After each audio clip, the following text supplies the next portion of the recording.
Hey, I'm Pastor Rod. Thanks for joining us today. I hope this message makes a difference for you. Last week, I filled my truck with gas. And when I was done, you can't believe what the gas station wanted me to do. They actually wanted me to pay for that gas, $70. I was so mad. I'll tell you this, I'm never going back to that Exxon again. All they care about is my money.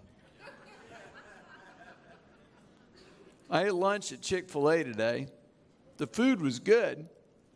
But do you know what they had the gall to do? Before I even got the food, they asked for money. How dare they? You know what? I'm not going to that Chick-fil-A anymore. All they're after is my money. Why do restaurants always have to bring up money? Cindy picked up some shirts at the cleaners. When she got home, she just ticked off. She said, I'm never going back there. You know what they did, Rod? They made me pay for your shirts. All they care about is money. They don't love us. They just want our money. It sounds ridiculous when you apply it to a restaurant, a gas station, or dry cleaners. You'd never expect to eat in a restaurant, fill up your truck, or pick up your cleaning and not address the issue of money. But when it comes to church, people have a different mindset. It's interesting the disconnect some people have between their faith and their finances.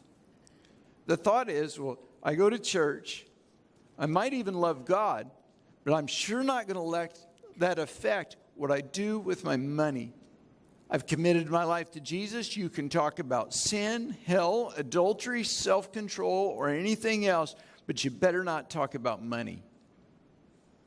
Well, that way of thinking isn't new. That's why Jesus taught so much on giving and stewardship. 15% of Jesus' teaching was on the subject of our money and possessions. That's more than Jesus taught on heaven and hell combined. Jesus spent so much time on the subject because he knew the whole area of money and finances is a difficult one for Christians to obey God. They know what the Bible says. But for some reason, in this area, many Christians think obedience is optional, that they can intentionally disobey the Word of God without any repercussions. I talk about a lot of things in church, but nothing gets people's attention like talking about money. People really are sensitive about their money, at least they are when it comes to church. But we have to talk about this. It's important. I think some of the tension comes from just confusion about the whole issue of giving. I don't know if you think I get a percentage of the offerings, so somehow there's some personal vested interest in how much is given, and that's why I teach this. Let me assure you, I'm on a fixed salary. My paycheck is the same regardless of what's in the offering bags today. So let me relax you before we look at the story. I'm not trying to get more of your money.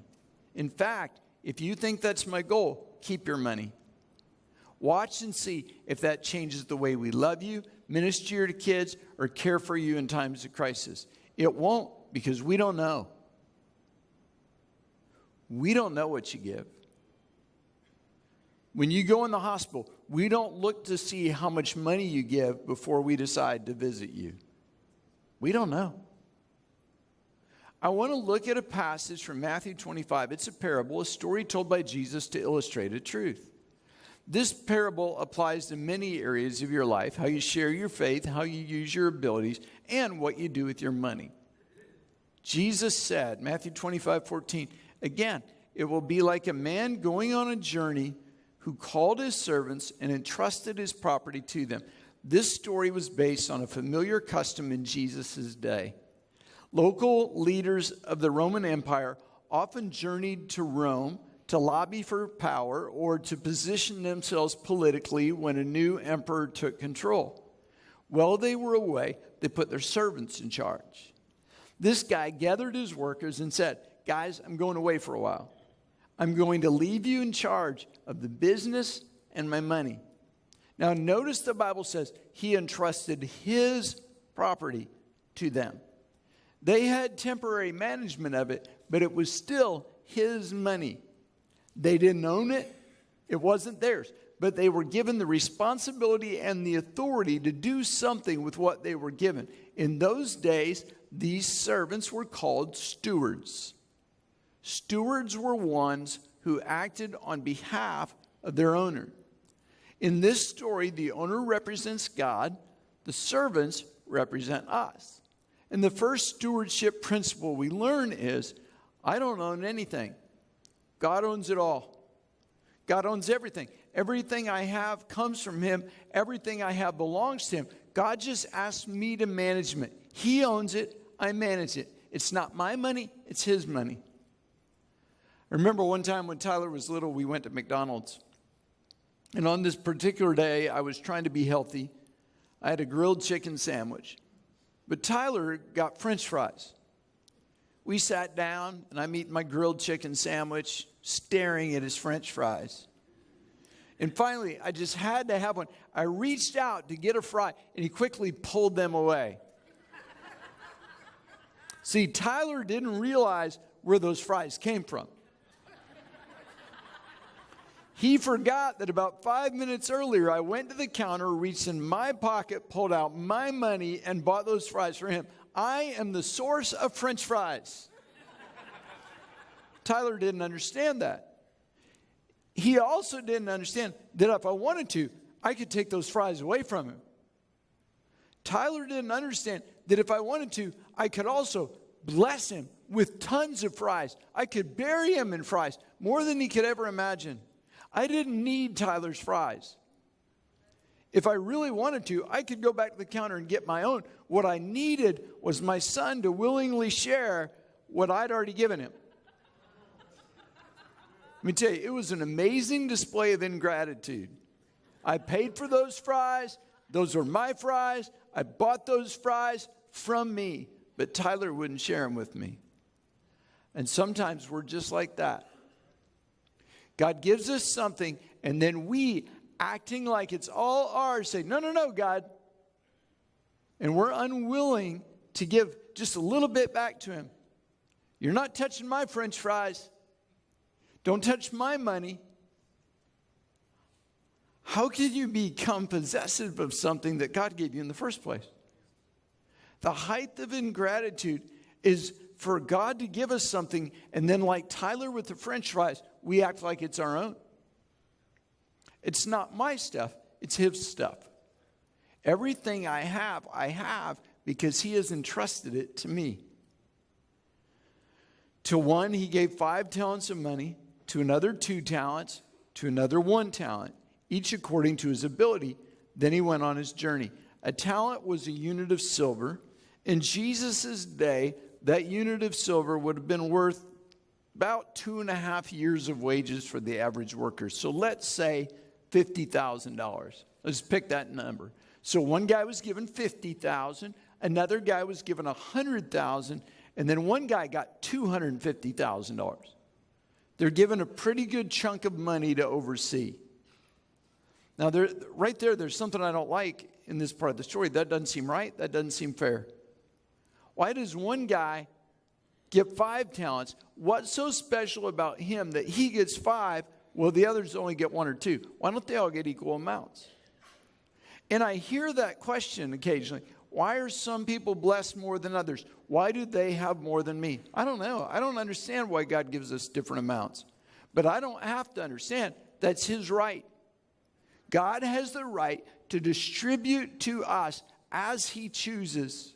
It all belongs to him. When it comes to money, we don't have any rights. We're stewards. The owner has rights. The steward has responsibilities.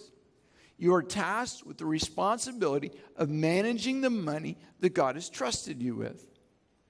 The man who'd received 5 talents went at once, put his money to work, gained 5 more. So also the one with 2 talents gained 2 more. These guys were given stewardship responsibility to act on the behalf of the owner while he was away. And no doubt, they knew the priorities of the owner. They were to manage his money the way he would manage his money. If I gave money to a financial advisor, I don't care if he has a goal of buying a new car or building a new house. That's all fine. I'm glad he has goals. But with the money I trust to him, it's not his goals or priorities that matter. I expect him to use my resources for my goals. To have a secure retirement, to help my granddaughter pay for college, to keep paying for Cindy's nails, whatever. The job of a steward is to adopt the priorities of the owner. If everything you have belongs to God, and He trusted you with it, then whose goals should you work for? Yeah. Stewardship is using God-given resource to accomplish God-given goals. Jesus said, "Seek ye first the kingdom of God and His righteousness, and all these things shall be added to you." All these things is everything that you need. If you put God's kingdom first, if you use God-given resources to accomplish His priorities and goals, then in turn, God promises to supply your needs. And now you understand that verse in Malachi that talks about robbing God when you don't pay your tithe. It's robbing God because you're using His resources, but you're ignoring His priorities and His goals. The man who received the 1 talent went off, dug a hole in the ground, and hid his master's money. After a long time, the master of those servants returned and settled accounts with them. They were given the stewardship responsibility to act on the interests and behalf of the owner. Then the owner came back to see how they did. Remember, in this story, the owner represents God. The stewards or the servants represent us. One day, we will stand before God and be accountable for how we handled what He trusted us with. Did you use His resources to accomplish His goals? Or did you apply your own priorities and ignore His? See, as a steward, you're accountable to the owner. Now, I understand this is not popular, but you will be held accountable for your words. You'll be held accountable for your actions, but you're accountable to God for everything, even your money. See, you can't just separate this one part of your life. We have an alarming tendency to do that. We say, oh, I'll be accountable and all this stuff, but my money is my money. The man who received the 5 talents brought the other 5. Master, he said, you entrusted me with 5 talents. Look, I've gained 5 more. His master replied, well done, good and faithful servant. You've been faithful with a few things. I'll put you in charge of many things. Come, share your master's happiness. The owner said, great job. Good to go. Good way to go. You did so well with what I trusted you. I'm going to give you more. In fact, I'm going to give you a lot more because you've been faithful. So that may be a clue why some people have more. Why they're so blessed? Because of faithfulness. Later, someone could look at that 5-talent steward and they could say, well, I don't understand. What's so special about him? Why does he have so much? Why is he blessed? Because he was faithful with a little. He's smart, but that's not why he was blessed. He was blessed according to his obedience and faithfulness. And we look and say, well, I don't understand why they have such a big house. Look at their boat.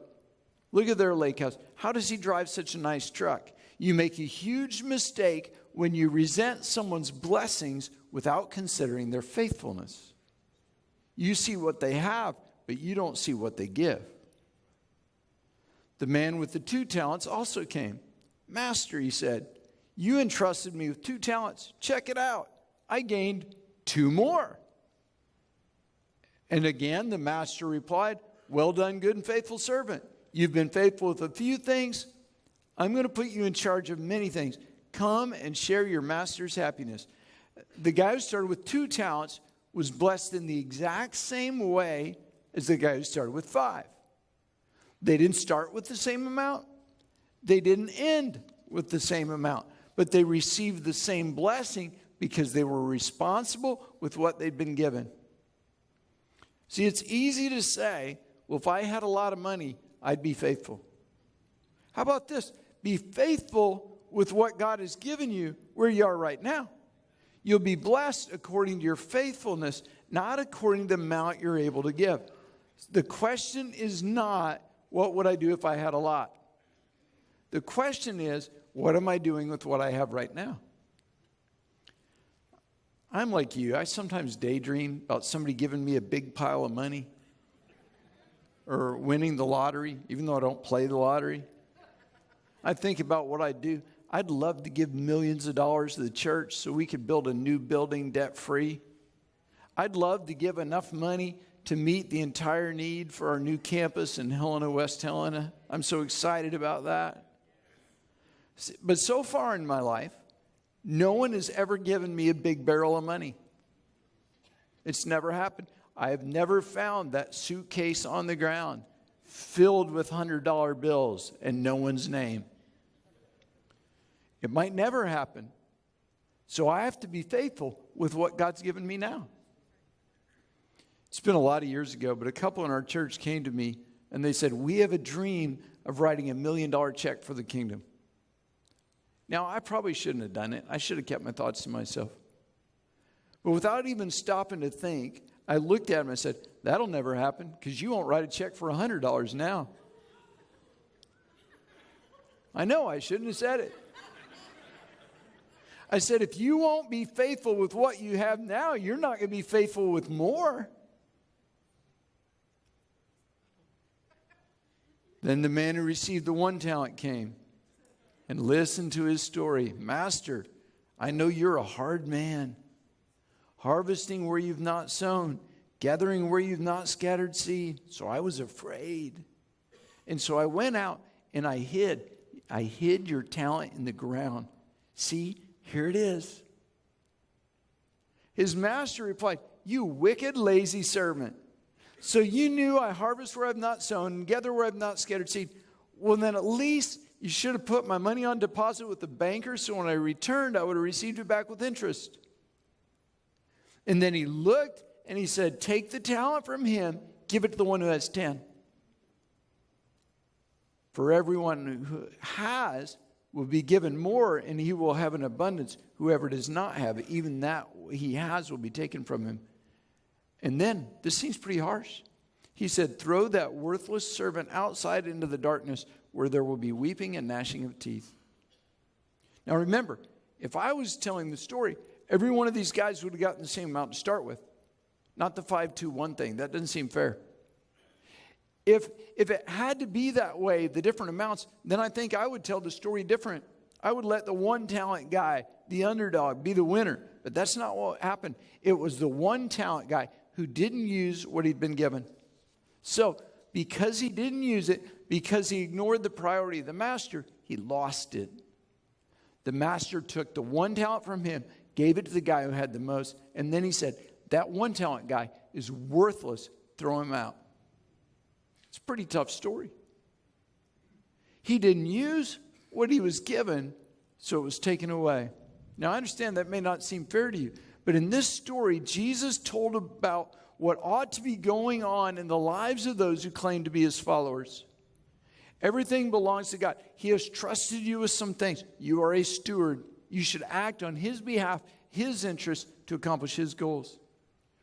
You will be blessed according to your faithfulness. And one day when this journey is over, you're going to stand before God and give an account for what you did with what you had. The 1 talent guy completely failed as a steward. I think there are some lessons to learn from his approach. I want to look at them with you real quick. This guy said, my idea of being a good steward is to play it safe. I'm not going to do anything. I'm just going to wait. Maybe you've said something like that. Well, I'm just going to wait till I have more. I can't make a difference with this little bit I have now. I'll just do nothing. I'll wait till my kids are grown, till my career's on track. Then I'll get my act together. I'll wait till I win the lottery. I'll wait until I'm a member. I'll wait and see what others do first. I'll wait till I know more. You fail as a steward when you do nothing with what God has given you. This 1 talent guy got condemned because he did nothing. He was called lazy. He made no effort. He was just floating through life. The 5 talent guy and the 2 talent guy, they worked hard to double their money. They put forth a lot of effort. You know, it's easier to be a lazy slacker. But easy doesn't mean better. You don't teach your children that easy is better, do you? Come on, it's easier to cheat on a test than it is to study. We've kind of seen what happens with that lately, haven't we? It's easier to buy a paper on the internet than to write one. It's easier to steal than get a job. It's much easier to sleep than it is to go to school. It's easier to have fun than it is to keep up with your assignments and your schoolwork. It's easier not to clean your room. It's easier not to brush your teeth. Is easier better? Of course not. You don't believe that. It's easier to just sit back and let other people do the hard work. Let someone else do it. After all, look around. There are a lot of people here. This church, they got to have everything they need. It must be covered. They don't need me. They don't need my money. They don't need my help. I understand. It seems easier not to give. It seems easier not to be a tither, not to give God 10% of your money. In the short run, that seems easier, not to concern yourself with God's priorities. But you fail as a steward when you decide easier is better. See, it's not an issue of what we need here. We're doing great. It's not that we need your money. We've made it this far without your money. We're just going to do just fine without you. But you'll miss the opportunity to be a part, and you'll miss the blessing that comes from God when you handle your responsibility faithfully. Now, come on. Does God need your money? Of course not. It's already His. It's not about what we need or what God needs. The goal is not to do what's easiest. Instead, the issue is, what are you doing with what the owner has given you?